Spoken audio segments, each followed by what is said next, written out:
À notre arrivée à la laiterie des Rivières, à l'automne de l'année 1945, le seul moyen de locomotion que nous possédions était la moto-terreau de mon père. Il l'avait remise en état de marche au retour de la captivité, comme j'ai eu l'occasion de le raconter dans mon premier livre Le Certif. À la laiterie, il existait un vieux camion GMC. Ce vieux camion avait la particularité de posséder une roue en bois. Durant la guerre, la pénurie n'avait pas permis de remplacer l'un des pneus défaillants, et c'est le moyen qui avait été trouvé pour permettre de continuer à se servir du véhicule pour les besoins de l'usine. Les 3 autres pneus étaient également usés jusqu'à la corde. Ils étaient lisses, mais la pénurie d'après-guerre était telle qu'on n'était pas très regardant à cette époque sur l'état des voitures et sur leurs équipements. Ce vieux camion allait nous permettre d'aller rendre visite à mes grands-parents paternels qui habitaient en Poitou, dans le hameau du Petit Breuil, situé dans la commune de Rouillé. Mon père ne les avait plus revus depuis son départ à la guerre en 1939. 6 ans s'étaient écoulés et il avait hâte de les revoir. Le voyage fut une véritable expédition. Rendez-vous compte. Nous étions tous les 3 installés dans la cabine de ce vieux véhicule. Nous étions en hiver. Il faisait froid et le camion ne disposait pas de système de chauffage. Même bien emmitouflés dans nos manteaux, nous grelottions. Par ailleurs, cet antique véhicule était particulièrement lent. Le trajet dura pas loin de 3 heures, tant à l'aller qu'au retour, pour parcourir les 75 kilomètres qui séparaient notre maison des Rivières de la ferme de mes grands-parents. La roue en bois imposait à mon père de ne pas dépasser les 30 kilomètres à l'heure. Une vitesse plus grande aurait risqué de provoquer un accident ou la perte de la roue. Les retrouvailles entre mon père et ses parents furent émouvantes. La laiterie était une petite structure.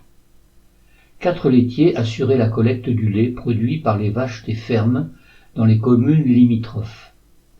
Cette collecte se faisait à l'aide d'un chariot tiré par un cheval. Mon père convainquit les membres du conseil d'administration de remplacer peu à peu les chevaux et leurs chariots par des camions. Comme les laitiers n'avaient pas la capacité d'investir dans des véhicules motorisés, il fut décidé que la coopérative achèterait les camions. Les laitiers devenaient non plus des travailleurs indépendants, mais des salariés de l'entreprise.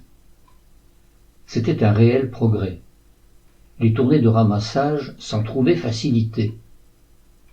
Leur durée dans le temps était raccourcie et en cas de maladie d'un des laitiers, il était beaucoup plus facile d'assurer la continuité de la collecte journalière du lait. Il devenait indispensable que mon père trouve un moyen de locomotion autre que sa moto. Il finit par se résoudre à faire l'achat d'une auto d'occasion. Son salaire n'était pas très élevé. La taille de la coopérative ne permettait pas non plus qu'un véhicule de fonction lui soit attribué. Un accord fut trouvé avec le conseil d'administration. Il fut décidé qu'il utiliserait sa voiture personnelle pour ses déplacements professionnels. En dédommagement, il aurait accès, sans restriction, à l'essence nécessaire pour se déplacer, que ce soit pour des motifs professionnels ou personnels. La laiterie possédait une cuve qui permettait d'alimenter les camions. Mon père pourrait donc faire le plein de son futur véhicule sans restriction aucune. Il finit par acheter d'occasion une Simca 8. C'était une petite automobile dont le modèle avait été créé en 1935 par la société Fiat. Elle n'était pas très performante et il ne la garda pas très longtemps. Entre-temps, mon père, qui devait faire l'achat de camions pour la coopérative, avait fait la connaissance de M. Roux, le propriétaire de la concession Citroën de Saint-Jean-d'Angély. Celui-ci allait lui vendre d'occasion une traction avant, 11 chevaux Citroën. Le modèle proposé était celui comportant une malle arrière bombée. Mon père gardera plusieurs années ce véhicule. Il nous rendra de précieux services. Plus tard, mon père fit l'achat d'autres véhicules, toujours dans cette concession. Tour à tour, il fit l'acquisition d'une idée d'occasion, puis d'une idée neuve, d'une GS d'occasion, d'une CX neuve, puis d'une BX neuve. Il restera fidèle à la marque Citroën, tant pour les camions, destinés à la laiterie, que pour ses propres voitures.